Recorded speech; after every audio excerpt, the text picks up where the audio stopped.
For decades, cooling off in the Indian heat meant reaching for a standard, mass-produced Western cola. But today, those familiar global syrups are crashing directly into indigenous spices like cumin, lemon, and black salt. The Indian beverage market is expanding rapidly. Valued at roughly $34 billion today, it is projected to reach nearly $70 billion by 2034. This growth is defined by a qualitative shift in consumer behavior. People are moving away from the historical dominance of Western colas and clear limes, seeking out functional, spice-based refreshments that feel culturally resonant. This split-screen line graph shows the resulting shift in market power. On the left, the combined share of Coca-Cola and PepsiCo drops from 93% down to 85%. On the right, the footprint of local emerging brands has reached 15% of the total soft drink space.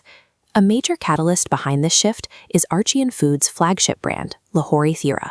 Founded in 2017, they took a traditional street-side recipe, standardized the flavor profile, and industrialized it for a national audience. The financial results reflect that demand. Lahori Zeera's revenue surged past 300 crore INR by 2024. More importantly, they maintain an EBITDA margin between 13 and 15%, metrics that outpace the industry average for this sector. This creates a fascinating business case. We need to look at how a bootstrapped regional startup built a profitable moat against global titans, and how legacy incumbents are forced to pivot to survive the new rules of engagement. To understand the opening Lahori Zeera exploited, you have to look at where global brands stumbled. For years, multinationals focused on standardized global flavor profiles that ignored a uniquely distinct regional palate. The first gap was taste. The Indian consumer is culturally predisposed toward chatpata, tangy, spicy flavor profiles, rather than the heavy sweetness of a traditional soda. Then there's the functional gap. While global sodas are seen as empty calories, indigenous ingredients like cumin and black salt are recognized in Indian households as a reliable digestive aid. This positioning captures the massive middle market seeking traditional health benefits, even if it alienates premium consumers looking for zero-calorie modern alternatives. That brings us to the demographic gap. Legacy brands historically concentrated their marketing on high-income consumers in major metros, leaving the other 1.35 billion people in Bharat largely underserved.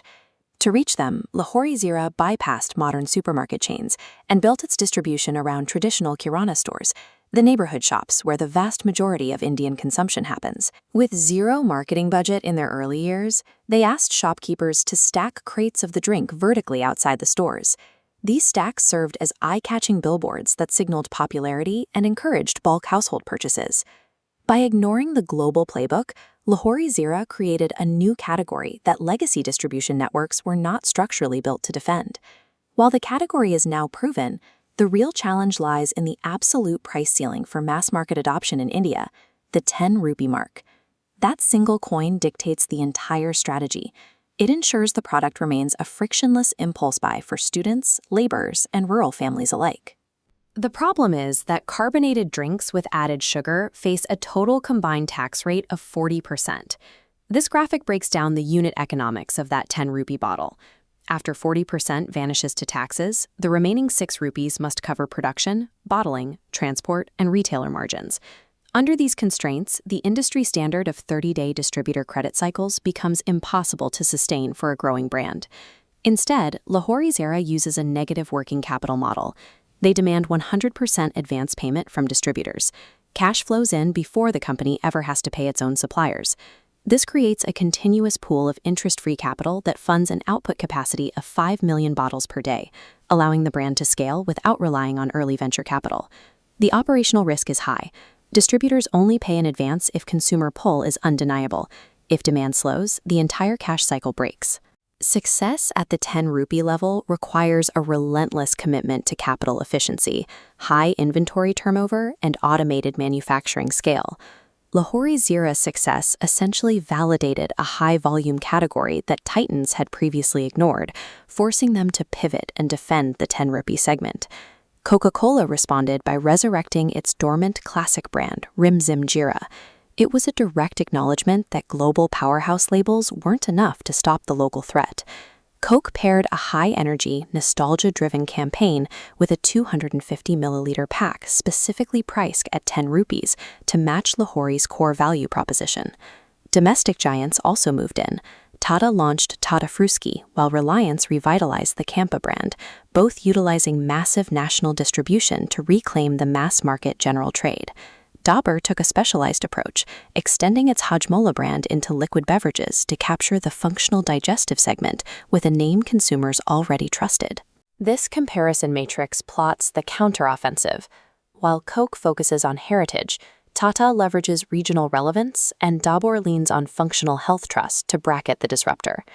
These incumbents are trading their historical premium safety to engage in localized price warfare, fracturing a soft drink market once defined by a simple global duopoly. The shift we are seeing proves that the Indian beverage market cannot be won through media budgets alone. It requires cultural intuition and unit economic discipline. This quadrant chart maps the competitive reality. The x-axis runs from global to hyper-localized, the y-axis from premium margin to high volume.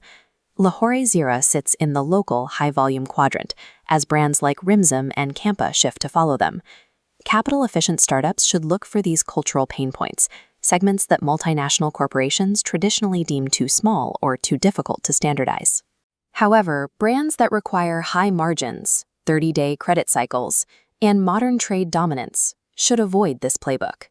The 10 rupee market will bankrupt operational inefficiency.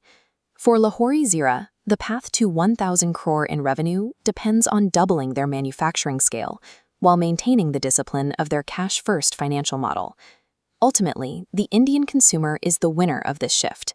As the world's biggest brands are forced to play by local rules, they are finally innovating to match the unique palate of the nation.